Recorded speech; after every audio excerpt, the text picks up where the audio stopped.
I've been working on a scale model of an observatory-class 19th century refractor telescope.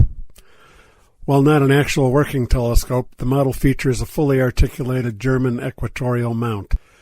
This allows the telescope to be pointed at any location in the sky. The model does not feature an actual working clock drive. This would allow the telescope to track objects by compensating for the Earth's rotation. The Tollgate Creek Observatory director graciously granted us time on the telescope for a safety demonstration. At the time he turned over control, the director was observing a double star in the constellation Cygnus. The star had already risen about 3 hours above the northeastern horizon. The declination of the telescope was locked at 35 degrees above the equatorial plane. The clock drive was running and the right ascension was locked, so the telescope was actively tracking the star across the sky. As the observed object approached the meridian, the tailpiece of the telescope gets closer to the pier.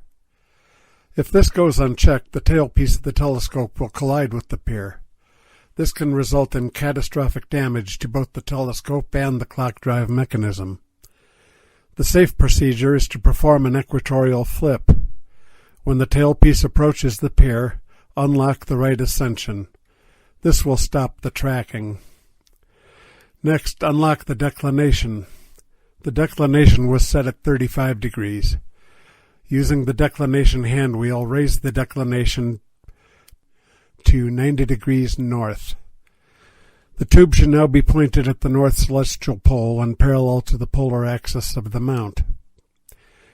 Using the right ascension hand wheel, change the right ascension back 12 hours. Return the telescope to the declination of the observed object. Check the right ascension to see if the object is still in view.